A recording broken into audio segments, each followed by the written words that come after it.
E aí, galera intensiva, eu sou o Ivens, sejam bem-vindos a mais um Sunday Paper. Hoje é o nosso Sunday Paper de número 14. Para o Sunday Paper de hoje, eu trouxe um trabalho sobre complicações pulmonares pós-operatórias em pacientes pós-cirurgia abdominal alta.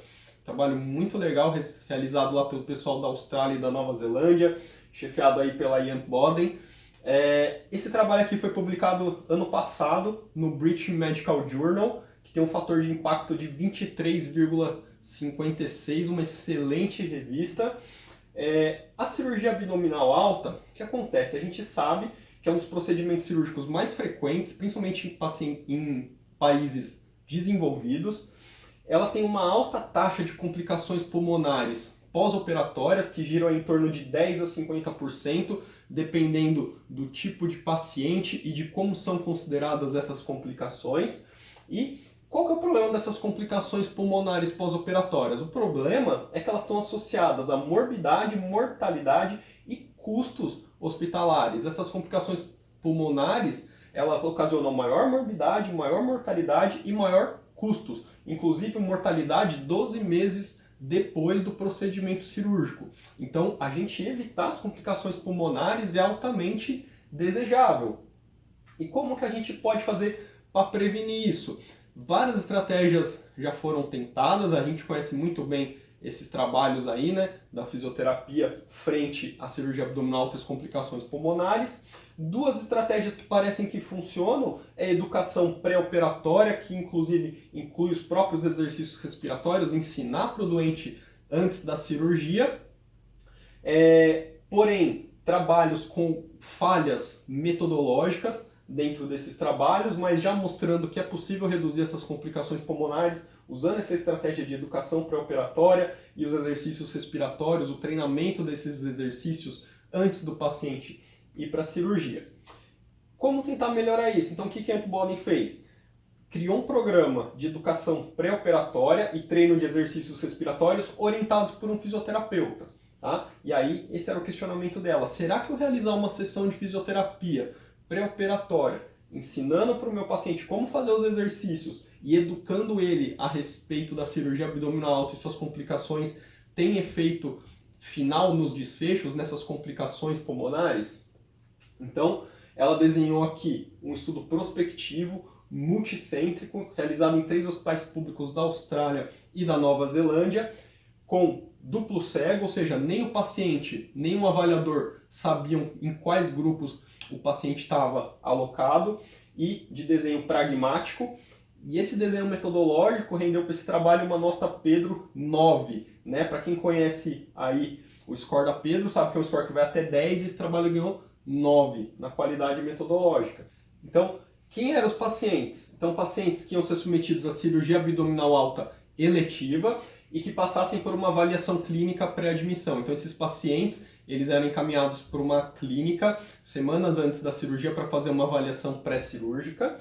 O grupo intervenção fazia uma sessão de fisioterapia pré-operatória.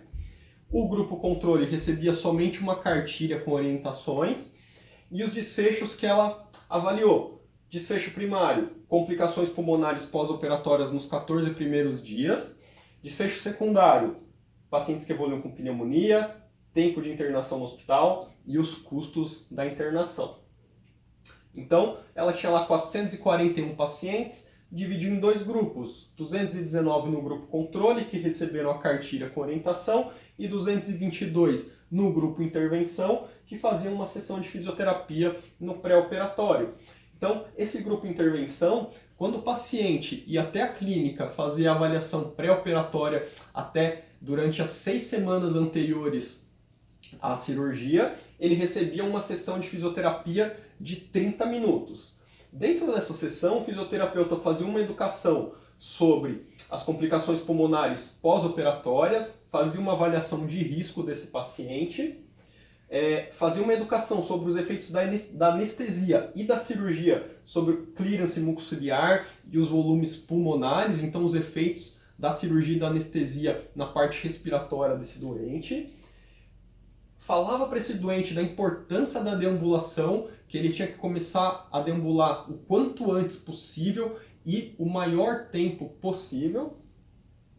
fazia o treino dos exercícios respiratórios, então ensinava esse paciente a maneira correta de fazer os exercícios respiratórios e orientava que esse paciente começasse a fazer isso desde o primeiro momento que ele acordasse no momento pós-cirúrgico. Então ele acordou, ele lembra, ele começa a fazer esses exercícios também. Tá? O que ele ensinava de exercício respiratório?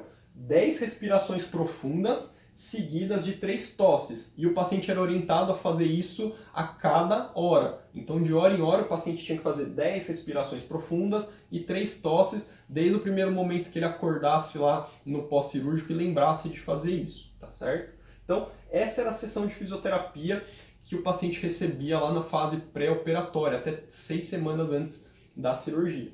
E por que esse estudo é um estudo pragmático? Então, sim, um estudo pragmático é aquele que tenta reproduzir ao máximo como é a vida real, o que a gente vive lá na nossa prática clínica mesmo. Então, assim, ele tenta interferir o mínimo possível dentro da nossa prática para testar a intervenção dentro da vida real.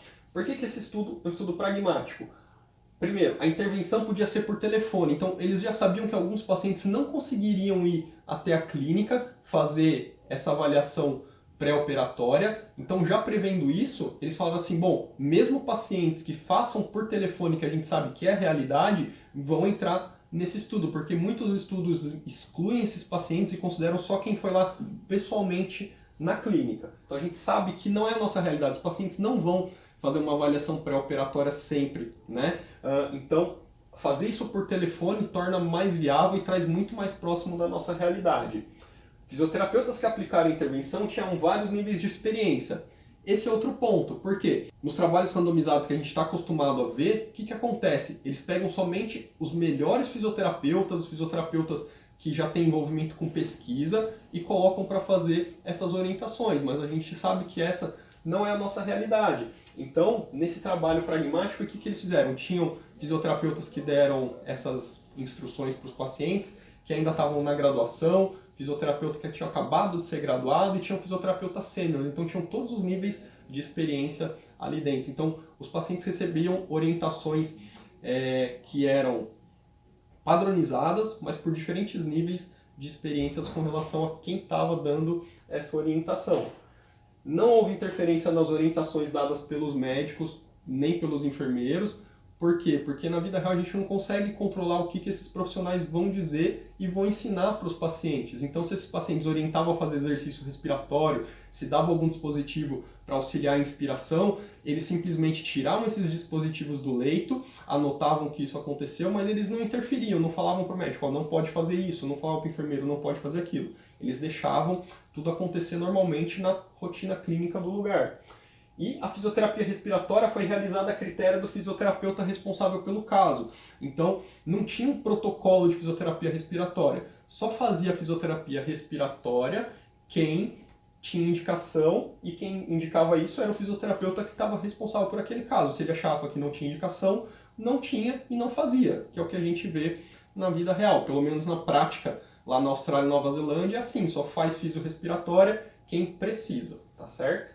Resultado, se a gente olhar aqui, então a gente vê número de pacientes que desenvolveram complicações pulmonares pós-operatórias. Então a linha vermelha são os pacientes do grupo intervenção, a linha azul são os pacientes do grupo controle, que receberam só a cartilha. E se a gente olhar aqui o hazard rate, 0,48, ou seja, o grupo intervenção teve metade só de pacientes com complicações pulmonares pós-operatórias. Então, receber uma sessão de 30 minutos de fisioterapia com educação e treino dos exercícios respiratórios conseguiu diminuir as complicações pulmonares pós-operatórias pela metade, tá? Então, se a gente olhar aqui, os pacientes no grupo que receberam a orientação do fisioterapeuta, 12% evoluíram com complicações, enquanto quem só recebeu a cartilha, 27% evoluíram com complicações, com um hazard ratio de 0,48.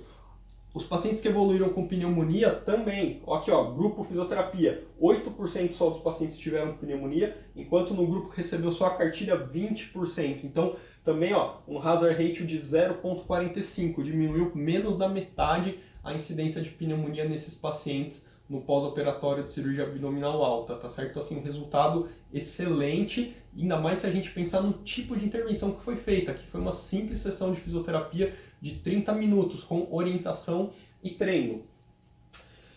Aqui, mortalidade desses pacientes nos 12 primeiros meses, então eles fizeram um follow-up aí de 12 meses. A gente consegue ver aqui uma tendência dos pacientes do grupo intervenção em morrer menos, o hazard ratio de 0,78, então esses pacientes do grupo intervenção morreram menos. Quando ele fez uma análise secundária, ele viu que isso pode ser melhor ainda. Aqui também são os pacientes que morreram ao longo de 12 meses, mas aqui ele encontrou um hazard ratio de 0,29.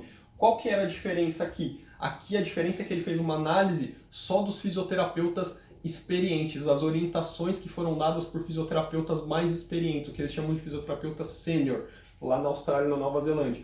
Então, se o fisioterapeuta que dá essas orientações for mais experiente, a mortalidade desses pacientes diminui mais ainda. Então, dentro desse trabalho, eles não conseguiram concluir o porquê disso. Se é porque esse cara tem mais experiência e sabe explicar melhor para esse paciente, eles não conseguiram concluir exatamente o que. Mas, quanto mais experiência esse fisioterapeuta tem, a mortalidade diminui mais.